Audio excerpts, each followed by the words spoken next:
ఘనంగా డాక్టర్ బాబు జగ్జీవన్ రామ్ 119వ జయంతి వేడుకలు యాదాద్రి భువనగిరి జిల్లా భువనగిరి పట్టణ కేంద్రంలో డాక్టర్ బాబు జగ్జీవన్ రామ్ జయంతి వేడుకలు జిల్లా షెడ్యూల్ కులముల అభివృద్ధి శాఖ ఆధ్వర్యంలో ఘనంగా నిర్వహించారు. ఈ కార్యక్రమంలో భువనగిరి శాసన సభ్యులు కుంభం అనిల్ కుమార్ రెడ్డి, స్థానిక సమస్యల అదనపు కలెక్టర్ భాస్కర్ రావు, రెవెన్యూ అదనపు కలెక్టర్ వెంకటరెడ్డి విగ్రహానికి పూలమాల వేసి ఘనంగా నివాళులర్పించారు.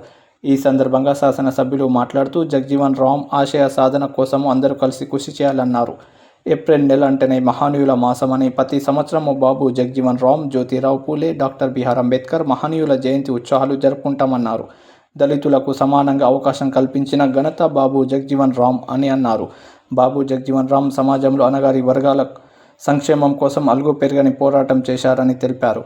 ఈ కార్యక్రమంలో భువనగిరి రెవెన్యూ డివిజన్ అధికారి కృష్ణారెడ్డి, జిల్లా షెడ్యూల్ కులముల అభివృద్ధి అధికారి సాహిత్రి, జిల్లా గ్రంథాలయ చైర్మన్ అవేస్ చేసి, municipal chairman Thangadapalli Srivani Ravi, vice chairman Pothamsetty Manjula Venkateswarlu, market committee chairman Rekha Baburao, schedule కులముల సంఘాల అధ్యక్షుడు, కార్యదర్శులు, సభ్యులు, వివిధ ఎస్సీ సంఘాల నాయకులు, ప్రజాప్రతినిధులు తదితరులు పాల్గొన్నారు.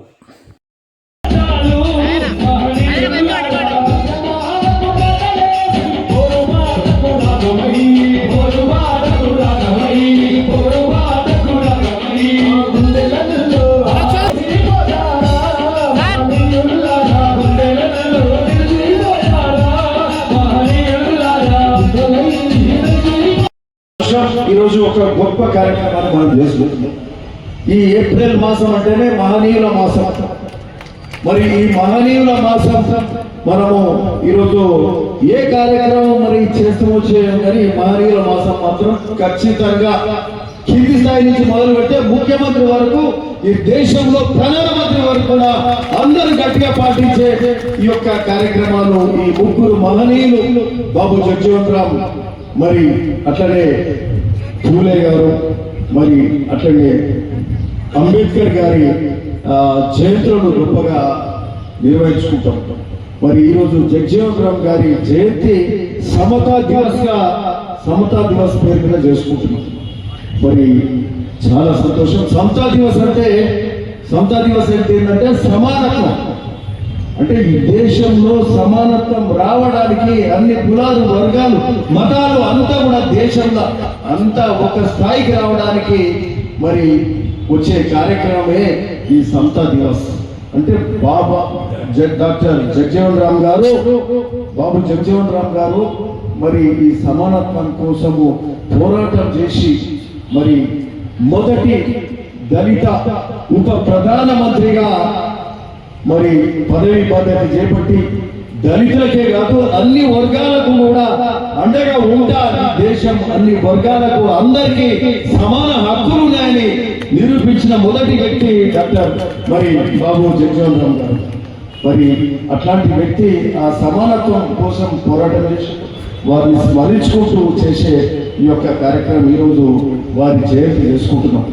ఈరోజు మనం అందరం కూడా ఒకటి ఆలోచించాలి. ఈ దేశం అణగారిన వర్గాలు నిజంగా చాలా బాధపడ్డాయి. స్వతంత్రం రాకముందు బాధపడ్డారంటే అర్థమవుతుంది, స్వతంత్రం వచ్చినాక కూడా బాధపడ్డారు. మరి అంబేద్కర్ గారి ఆశయాలు, అంబేద్కర్ రాసిన రాజ్యాంగం, బాబు జగ్జీవన్ రామ్ గారి సిద్ధాంతం, వారి ఆలోచనలు, వాళ్ళ నాయకత్వంలో మరి ఈ దేశం అంబేద్కర్ గారు, గాంధీ మహనీయుని వెంట ఉండి, జగ్జీవన్ రామ్ గారు, ఇందిరాగాంధీ వారి వెంట ఉండి వారి సంవత్సరంలో పనిచేసి ఈ దేశానికి ఒక మార్గదర్శకత్వం ఇచ్చి ఈరోజు దేశంలో అన్ని వర్గాలు మంచిగా ఉండాలి, సమానత్వంగా ముందుకు పోవాలనే ఆలోచన చేసి మరి స్వతంత్రం రాకముందు పరిస్థితులు వాటి అన్ని కూడా సమూలంగా మార్చివేసి ఈరోజు అన్ని వర్గాలను ఒక సమానత్వ స్థాయికి దాదాపుగా తీసుకొచ్చిన ఘనత ఈరోజు మరి జగ్జీవన్ రామ్కి చెందుతుందని చెప్పి ఈ సందర్భంగా చెప్తున్నాం. అందుకే ఈ సమతా దివస్ అని మరి చెప్తున్నాం. చాలా సంతోషం. సరే, సమానత్వం దాదాపుగా వచ్చిందంటున్నాం, పూర్తిగా రాలే. ఇంకా సమానత్వం ఇంకా రావాల్సిన అవసరం ఉంది. మరి ఎస్సీలు, బీసీలు అందరూ కూడా ఓ స్థాయికి ఎదగాల్సిన అవసరం ఉంది. రాజకీయంగా స్థానిక సంస్థలలో మనం ఒక రిజర్వేషన్ కోరుకున్నాం. ఆ రిజర్వేషన్ మీద మన ముఖ్యమంత్రి రేవంత్ రెడ్డి గారు, కాంగ్రెస్ ప్రభుత్వం, ప్రజాపాలన ప్రభుత్వం ఈ రోజు రిజర్వేషన్ల బిల్లు పాస్ చేసి ఢిల్లీకి పంపితే వాళ్ళు దాన్ని ఆమోదించలే.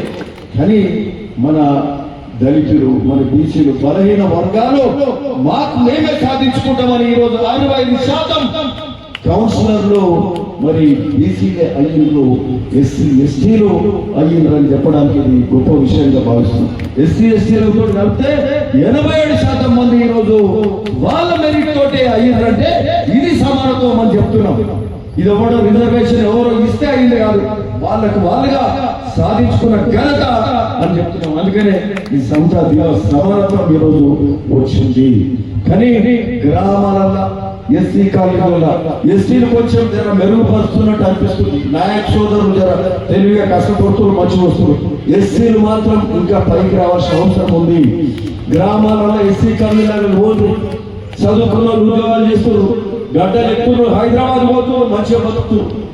వాళ్ళ కుటుంబాలు బాగుపడుతున్నారు, సరే కొంతమంది బాగుపడుతున్నారు. కానీ గ్రామాలలో ఉన్న వాళ్ళు ఇంకా ఎస్సీ కాలనీలలో, దళిత వాడలలో ఇంకా అదే స్థితిలో ఉన్నారు. ఇంకా చాలా మెరుగుపరచాల్సిన అవసరం ఉంది. ఒక ఇంద్రమ్మ కాలనీ కట్టించారు పేదోరికి, దళితులకు ముఖ్యంగా ఎస్సీ ఇచ్చిందంటే కాంగ్రెస్ ప్రభుత్వం. ఇంద్రమ్మ హయాంలో ఇంద్రమిల్లు మొదలైంది. మళ్ళా ఆనాడు మధ్యాహ్నం కూడా కాంగ్రెస్ హయాంలో ఎప్పుడైనా వైఎస్ఆర్ హయాంలోనే, మళ్ళీ ఇప్పుడు మన కాంగ్రెస్ ప్రభుత్వంలో ఇల్లు అవుతున్నాయి. సరే ఏసీ కాలనీ అయినాయి, వాళ్ళ రోడ్లు వేసి డ్రైనేజ్ వేసి, వాళ్ళ బతుకులు ఇంకా బాగుపడలే. ఇంకా ఆ వాడకట్లలో పోతే ఇంకా తేడా అవపడుతుంది, మార్పు రావాల్సిన అవసరం ఉంది. ఇది అందరి మీద బాధ్యత ఉంది, ప్రభుత్వ పెద్దల మీద బాధ్యత ఉంది, సమాజం మీద బాధ్యత ఉంది. ఏదైతే దళితులు ఎస్సీలలో ఉద్యోగాలు వచ్చి మంచిగా సంపాదించుకొని ఒక స్థాయికి ఎదిగిన వాళ్ళకు వాళ్ళ ఊర్లలో వాళ్ళ వాడకట్లు మారవలసిన పరిస్థితి, ఆ బాధ్యత వాళ్ళ మీద ఉందని చెప్తున్నాం. అది మాత్రం అందులో మాత్రం లోపం ఉంది, ఆ లోపం సరి చేసుకోవాలి. మార్పు అనేది జరగాల్సిన అవసరం ఉంది. మరి ఈరోజు ఇంకా సమానత్వం వచ్చిందంటే దాదాపుగా వచ్చిందంటున్నా, కానీ అవకాశాలు ఉన్నాయి. అంబేద్కర్ రాసిన రాజ్యాంగం వల్ల అవకాశాలు వచ్చినాయి. బాబు జగజీవన్ రామ్ సమానత్వం వల్ల ఆయన చూపెట్టిన దారి వల్ల సమాన అవకాశాలు ఉన్నాయి. కానీ వాటిని అందిపుచ్చుకోవాల్సిన అవసరం దళితులకు ఉన్నది, దళిత సోదరులకు ఉన్నది, దళిత నాయకులు కల్పించాల్సిన అవసరం ఉంది.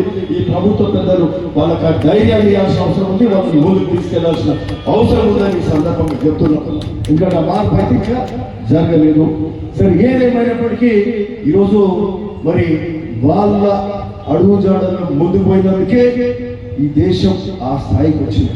నిజంగా వాళ్ళకు ఘనంగా మనం జోహార్లు అర్పించాల్సిన అవసరం ఉంది. బాబు జగజీవన్ రామ్ గారికి ఘనంగా మనం అందరం ఆ మహనీయులను ఎప్పటికీ గుర్తుపెట్టుకోవాలి. ఎందుకంటే సమాజంలో అందరూ మంచి ఉంటేనే, అందరు బాగుంటేనే ఆ సమాజం శాంతి సామరస్యంతో ఉంటుంది, అందరూ బాగుపడతారు. ఈ రోజు మన ముఖ్యమంత్రి అంటున్నారు $1 ట్రిలియన్ ఎకానమీ 2037, $1 ట్రిలియన్ ఎకానమీ 2037 కావాలంటున్నారు. 2047కు $3 ట్రిలియన్ ఎకానమీ కావాలంటారు. అంటే ఆ స్థాయి ఎదగాలంటే కొద్దిమంది 10% మంది ధనికులైతే సరిపోదు. అన్ని వర్గాలకి వెళ్ళి అందరూ కూడా మెజారిటీ జనాభాకి వెళ్ళి కూడా వాళ్ళు కూడా అందరూ తలా ఇంత ఈ దేశంలో జీడిపికి, దేశీయ ఉత్పత్తికి వాళ్ళ భాగస్వామ్యం, ప్రతి ఒక్కరి భాగస్వామ్యం ఉంటే దేశం స్థాయికి పోతుంది. అందరు బాగుంటారు, అందరూ సుఖశాంతులతో ఉన్నప్పుడే ఈ దేశం బాగుపడినట్టు. ఇంకా పోవర్టీ ఉన్నది దేశంలో, పోవర్టీ ఉంది, పేదరికం ఉంది, అవన్నీ పోవాల్సిన అవసరం ఉంది. ఈయన ముఖ్యమంత్రి అంటున్నారు, మన ముఖ్యమంత్రి అక్కడ ప్రధానమంత్రి కూడా అంటున్నాడు. దేశంలో ఈరోజు ప్రపంచంలో 3వ అతి పెద్ద ఆర్థిక వ్యవస్థ ఈరోజు భారతదేశం. అతి త్వరలో నెంబర్ 1కు మనం పోతాము అని కూడా ఈ సందర్భంగా చెప్తున్నాం. 3rd ప్లేస్కి వచ్చినాం కదా, 5th కి 3rd ప్లేస్కి వచ్చినాం, 4th లో ఉన్నాం.